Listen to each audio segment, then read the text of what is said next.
¿Ha salido Pablo Iglesias fortalecido o debilitado de su moción de censura? ¿Qué más nos espera esta legislatura? ¿Qué queda de la España que hace 40 años fue a votar por primera vez? ¿Qué debemos recuperar? ¿Qué debemos mejorar? Buenas noches. Empieza hoy el programa número 200 del debate de la ONU. Todos lo sabíamos desde el anuncio. La tercera moción de censura a un gobierno de nuestra historia no había sido diseñada como un intento de derribarlo, sino como una estrategia política para alzar como alternativa de Rajoy a Pablo Iglesias, igual que sus dos predecesores, Felipe González y Antonio Hernández Mancha. La gran diferencia entre las dos mociones anteriores y esta es que en aquellas encabezaron la iniciativa los líderes de la oposición y ha sido el líder del tercer partido en apoyos, Podemos y sus confluencias, el que se ha subido a la tribuna para proclamarse el líder de la oposición, mientras el reelegido secretario general de un PSOE en plena catarsis, sin escaño, ha tenido que sufrir este intento de zarpazo electoral desde casa. De lo que ha sucedido hoy en el Congreso y de lo que sucedió hace ahora 40 años en el comienzo de nuestra democracia, hablaremos en este espacio de servicio público con Emilio del Río, diputado y secretario de Cultura del Partido Popular, con Luz Martínez Seijo, diputada del Partido Socialista en el Congreso, con Yone Belarra, portavoz adjunta de Unidos Podemos en el Congreso, con Toni Roldán, portavoz adjunto de Ciudadanos en el Congreso y secretario de programas de ese partido, y con dos periodistas que llevan 2 días metidos en la Cámara Baja, tomando nota de todo: Jorge Bustos, cronista parlamentario del diario El Mundo, y Victoria Luna, coordinadora de información del diario 20 Minutos. Buenas noches a los 6. Buenas noches. Buenas noches. Así ha terminado la tercera moción de censura de la democracia. Votos a favor de la moción de censura, 82. Votos en contra de la moción de censura, 170. Abstenciones, 97. Señorías, al no haberse obtenido la mayoría absoluta de los miembros de la Cámara, se entiende rechazada la moción de censura. Se levanta la sesión. 2 días muy intensos en el Congreso. Respuesta telegráfica: ¿cómo titularíais la película que hemos vivido en las últimas 48 horas? Tony. Yo tengo varios, pero yo diría una posibilidad es Me the People, ¿no? Que es el principio de la Constitución americana, adaptado a una película, que es yo, la gente, ¿no? Otro sería Solo ante el peligro, porque claramente se ha quedado bastante solo. Y otra opción sería una serie fantástica sobre un tío que se llama El joven papa, de Young Pope, que es porque realmente se parecía un poquito Iglesias a un predicador laico, ¿no? Dando lecciones a todo el mundo durante horas. Bueno, varias opciones. Pues nada, Pablo Iglesias se ha convertido en el protagonista durante estos 2 días, sus casi 3 horas de discurso sumadas a las 2 horas de la persona que lo presentó, la portavoz adjunta de Unidos Podemos, Irene Montero, se han centrado en los casos de corrupción que afectan a dirigentes del Partido Popular, y Mariano Rajoy, que finalmente ha subido a la tribuna para responder a los dos, le ha reiterado a Pablo Iglesias que no puede ser presidente porque el primer deber de ese cargo, dice, es gobernar para todos y defender la unidad de España. Bueno, Pablo Iglesias ha dedicado la mayoría de su tiempo en hacer su diagnóstico de la enfermedad de España, que es para él la corrupción, y ha dedicado menos tiempo a explicar cuál sería su programa de gobierno, según los analistas. Tony, ¿cómo lo habéis visto desde Ciudadanos? Hombre, yo diría que hay que reconocerle algo a Podemos, que es que diagnóstico lo hacen bien. O sea, explicar los problemas y empatizar, lo hacéis bien. Es un éxito comunicativo que tienen. El problema que tienen es que luego, yo llevo 3 años o 4 al menos, antes de que estaba en política, analizando lo que dicen y lo que cuentan, y todavía no tengo ni idea de cuál es su modelo de crecimiento, no tengo ni idea de cómo piensan estimular la economía, no tengo ni idea de cuál es su modelo laboral, no sé si se parece al de derogar anterior del PP o al anterior del PSOE, a cuál de los que tenían 20% de paro. No he escuchado ninguna solución a la dualidad y a la precariedad, ni una sola. Hablan, sí, vamos a acabar con la precariedad. Dicen, sí, tenemos que ganar más dinero y subirlo el SMI, estupendo. Pero no explican cómo, ¿no? Y eso es un problema cuando quieres gobernar un país. Yo, bueno, Ione... Tony, Victoria, Jorge, vamos. Gracias, Somano. Es que Ione decía que hay 2 modelos, ¿no? Decía que esto os gusta mucho polarizar porque es la única manera de sobrevivir que tenéis los dos. Lo que es evidente después de lo que ha sucedido hoy... Perdón, la moción no la presentó al PP, ¿eh? Bueno, lo que me parece bien después de lo que ha sucedido hoy, después de que sacarais 82 diputados de 350, es que desde luego no tenéis suficiente consenso para hacer prácticamente nada, ni te digo una moción de censura. Por tanto, desde luego hay un modelo que ha fracasado.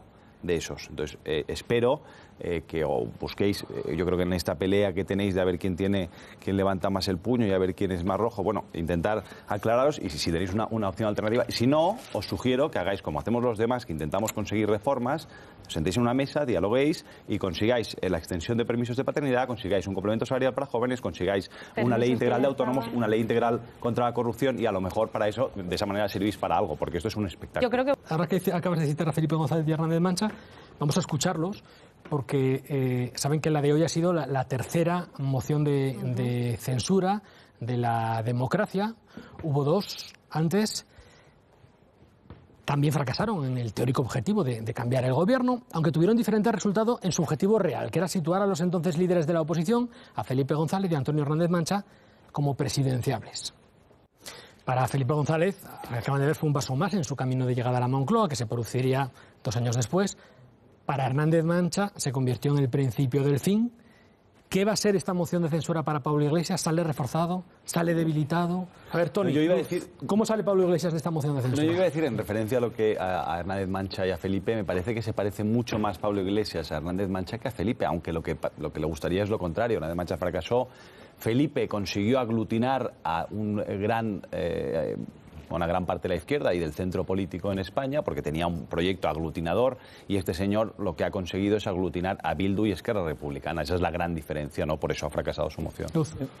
Bueno, yo para aclarar una cosa, Tony, que decías que parece que estamos en una competición a ver quién es más rojo. Yo no creo que se trate de qué partido es más rojo, ¿no? No, yo no estoy en esa competición. Levanta la mano, Tony, por alusiones, a ver qué te ha dicho. No, sobre la cuestión de la batalla de la izquierda, muy rápido. Sí, muy rápido. Yo creo que después de ver al Sánchez que vimos antes, hace unos meses, antes de las elecciones, con la bandera gigantesca de España detrás, diciendo que él era Renzi, el socialliberalismo, y de pronto dice que él es la auténtica izquierda y que se parece a Jamón y casi que a Mélenchon, pues a mí honestamente me causa dudas de dónde está. La bandera de España, que nosotros defendemos Emilio, una cohesión territorial. Pablo Iglesias sale reforzado, sale debilitado. No tengo muy claro cohesión territorial. ¿Por qué no? El referéndum catalán. Cataluña, si demos al bloque de Cataluña. Efectivamente. ¿Cuál es vuestra solución? Victoria, Nosotros sois una máquina de fabricar independentistas. No, ante el referéndum catalán, ¿qué vais a hacer? Venga, ¿qué vais a hacer ante el referéndum catalán? Sois una máquina de fabricar independentistas. Y en algunas de las reformas que acabas de proponer es que están ya en tramitación. Es que nosotros hemos presentado una ley integral anticorrupción y en vuestros 11 puntos que presentáis hoy como vuestra gran propuesta para el cambio de gobierno, 7 eran repetidos. No sois creíbles. O sea, el problema vuestro es que yo te digo argumentos. Estáis sosteniendo al PP de Murcia, al PP de la Comunidad de Madrid. O sea, la señora Cifuentes ha tenido que hacer dimitir a 20 diputados por temas de corrupción. Bueno, porque estamos exigiendo limpieza. Vamos, sí, por favor. Hay dos maneras. Eso es regenerar, que el PP no puede regenerar. Yo creo que esto es interesante porque pero es que hay condenados sentados en el Congreso de los Diputados. ¿Por qué no lo aplicáis? Cañamero está condenado y está ahí. Nosotros tenemos el código ético más duro de todo el La pregunta era, yo creo que puede ser interesante para los ciudadanos, una pequeña metáfora. ¿Qué puede ser interesante, Tony? No, iba a decir que hay dos maneras de abordar la cuestión de la corrupción, ¿no? Vosotros, hoy Rivera creo que ha hecho una metáfora interesante. Básicamente proponéis tumbar el edificio, ¿no? Tienes un edificio con goteras, lleno de basura en la puerta. Nosotros lo que proponemos es, bueno, vamos a arreglar los problemas que tenemos, vamos a quitar toda la basura, que es lo que estamos haciendo a través de leyes y a través de... Bueno, ¿y qué hemos hecho? Pues sacadles del gobierno, que os presentasteis a las elecciones diciendo que jamás ibais a investir a Mariano Rajoy y le investisteis. Tú tuviste una alternativa, pero preferiste machacar al PSOE que sacar a la corrupción del que yo no voté sí a Mariano Rajoy. Tony está hablando de... Por favor, pues yo comprendo que lleváis 2 días en el Congreso escuchando. Y ahora pero vamos a intentar. Tony Roldán hablaba... Podemos no hemos entendido nada, porque solo entienden ellos lo que pasa. Tony Roldán hablaba... Lo demás es que no llegamos. No hay más que ver lo que pasa en Cataluña para ver que no entendéis. Emilio, Yone, Tony Roldán hablaba de lo que había dicho su líder en la tribuna, Albert Rivera, luz de las pautas que hemos escuchado a José Luis Ábalos también cuando ha subido. Saben que en la tribuna, además de Pablo Iglesias, además de Mariano Rajoy, hemos escuchado a Rivera, no así a Pedro Sánchez, que como saben no tiene escaño, y que ha delegado en su hombre de confianza, su nuevo portavoz parlamentario. Ha llamado la atención la diferencia de tonos. Duro entre Ciudadanos y Podemos y muy conciliador entre el PSOE y Podemos. Usted votó que no a un cambio de gobierno. Usted votó que no a un gobierno progresista, moderado, razonable, constitucionalista, europeísta. porque usted no tiene como objetivo que España mejore. Su objetivo únicamente es destrozar al PSOE. Son el bastón del Partido Popular. Ustedes están en política para que permanezca lo viejo. Estos señores, que son el partido político más corrupto de Europa, gobiernan gracias a ustedes, señor Rivera. Si yo montara una moción de censura para gobernar un país y miro atrás y no viene ni el Partido Socialista, ni Ciudadanos, ni el PNV, ni el PP, ni la inmensa mayoría de esta Cámara, y viene Esquerra Republicana y Batasuna, yo me preocuparía. La diferencia de tono es evidente. Las preguntas que lanzamos a nuestros invitados es ¿ahora qué? ¿Qué legislatura nos espera? ¿Habrá acuerdos entre los tres partidos? ¿Habrá otra moción de censura?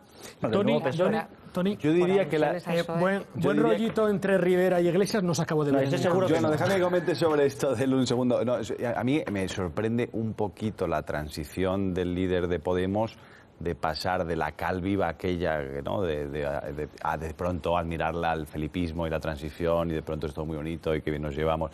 Yo creo que responde más a su propio interés exclusivamente partidista, pues se da cuenta de que se va marginando en la izquierda y que o es un poco más atractivo al votante de centro si no desaparece y al PSOE también entiendo, aunque es un poco, digamos, en términos de credibilidad tengo mis dudas, cuando te vas hacia una militancia y te radicalizas y te pasas el día cantando una internacional con el puño en alto, de pronto volver a hablar de cuestiones de un socioliberalismo sensato me parece poco creíble. ¿Y lo tuyo? ¿Y lo de Ciudadanos? ¿El ambiente que hemos visto en el discurso de Albert Rivera y la respuesta? Yo creo que la respuesta de Pablo Iglesias ha sido bastante burda.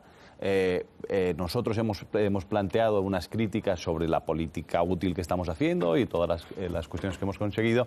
Iglesias pues ha embarroñado la cosa con ataques personales que creo que no son propios del Parlamento. Bueno, el Congreso, ya lo han visto, volvió a convertirse en centro del debate a horas de que la democracia española cumpla 40 años. Este jueves, hace 4 décadas, que los españoles votaron por primera vez en libertad.